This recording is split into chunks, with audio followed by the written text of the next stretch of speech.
Hello everyone, my name is Appleguy, and welcome to the first video of Disneycember.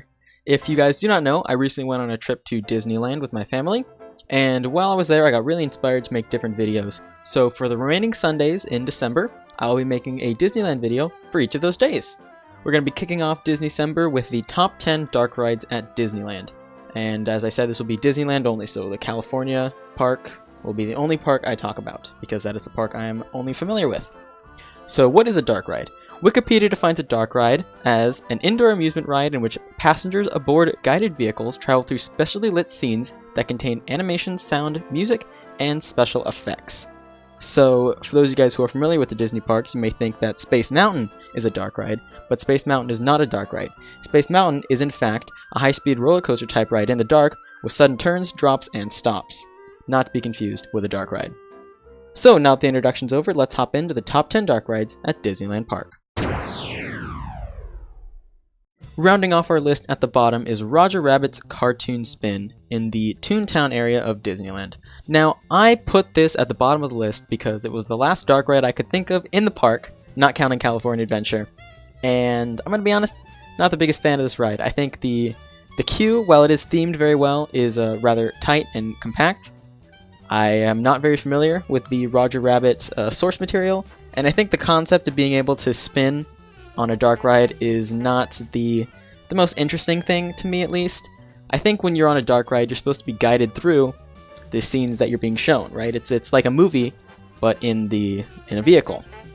So having it being played out with me being able to sort of change where I'm looking and stuff, that's a little strange for me. I'm not the biggest fan of that. That's why it rounds out the bottom of our list. Not a bad ride in any sense, but definitely not the first dark ride my mind jumps to when I think of the best ones. Number 9 on our list is Snow White's Scary Adventures. Now, Snow White's Scary Adventures is a very classic attraction. It has been around for a very, very long time. Many people might wonder why it's at the very bottom of the list, and that is, personally, because it ends very suddenly. And I don't understand why, but the way they designed it was for it to basically dead end into a the end wall. And it seems like they just ran out of space, like they didn't plan properly or something. As I said, it's not a bad ride. It's been updated to kind of bring in some of the newer elements. It is dated though. You know, there are some things that you look at and you're like, oh, I know how they did that. I know how they do that. And that's not a problem, to say the least, but it is something that is worth noting. So, due to it being dated and not being seemingly planned out the very best, Snow White's Scary Adventures is number 9 on our list of the top 10 dark rides in Disneyland Park. Number 8 is The Many Adventures of Winnie the Pooh. One blustery day in the 100-acre wood, Winnie the Pooh set off in search of honey, is how this ride begins. And you get to follow him on his ride, on his journey, on his attempt to find some honey in the 100-acre wood. You go through a big rainy section, you go into Pooh's dream, and it ends with you being at his birthday party. It is a very fun, colorful ride, you know? It is definitely worth trekking out into Critter Country to go and find it. It is number 8 on the list, though, because it is not, obviously, the first ride that I would think of when I think dark rides at Disneyland. It is not low quality in any means at all. None of the rides on this list are low quality. They're all made very well. Just some rides are more memorable and deserve multiple trips just to see them, and unfortunately the Many Adventures of Winnie the Pooh is not one of those rides. If you're in Disneyland, you have the time, it's worth checking out, but I don't think it's anything to write home about. Number 7 on our list is Alice in Wonderland. A lot like the Many Adventures of Winnie the Pooh, it is very colorful. It has a lot going on. It has been modernized, so it has a lot of new screens and different projection elements of it, and it's a very well-constructed ride. I feel like putting them into a list is almost a crime, because they're all great. I'm not saying that Alice in Wonderland is a bad dark ride in any means. It's just not the first one that comes to mind, or the first one I would visit if I was given the choice. It is a fantastic ride. As I said, very colorful. The animatronics in the flower scene in particular are very well made. I really love the effect that they have with the Painting the Roses Red song, where they are able to strike up and down and the roses change color for everyone who goes by. Great. A lot of fantastic effects, so don't want to give any discredit to any of these rides. Alice in Wonderland is number 7 on my list. Number 6 on my list is Pinocchio. Pinocchio is, again, just a really cool ride. It's actually one of the only Disney rides off memory that has a swear word in it, so that's pretty neat. It has a lot of cool effects. I really want to point out the part where Monstro jumps out.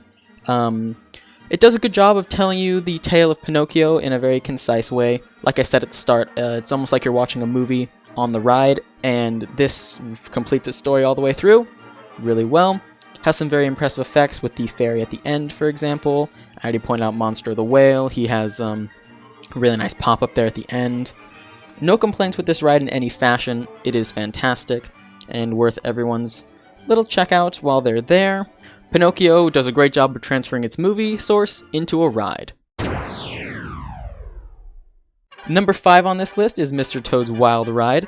Mr. Toad's Wild Ride is a journey of a young Toad traveling to nowhere in particular.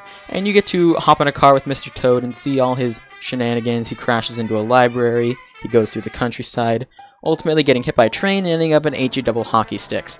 Now, I'm not quite sure why, but this ride is just so charming. It's very funny. It's got a lot of great music in it, and just being able to like fly around the track and careen around the town. It's charming. I like it. And they have a really interesting effect where they make HE double hockey sticks warm by blasting heated air.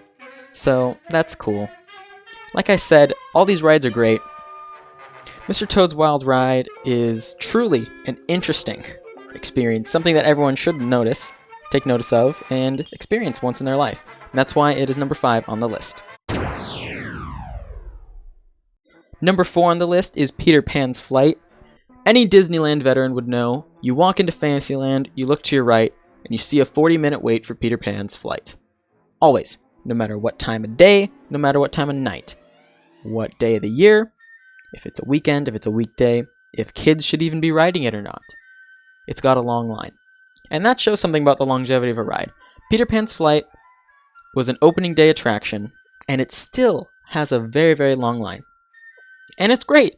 It uses a sort of interesting technology where the rail is on the ceiling, and you get to look down over the side of the boat that you're in to see all the different attraction elements. And as I said with Pinocchio, Peter Pan does a great job of transferring its movie element into the story. And it's really cool. You get to see the entire tale. If you were to go in knowing nothing about Peter Pan, you could give a decent retelling of the story based on the ride alone.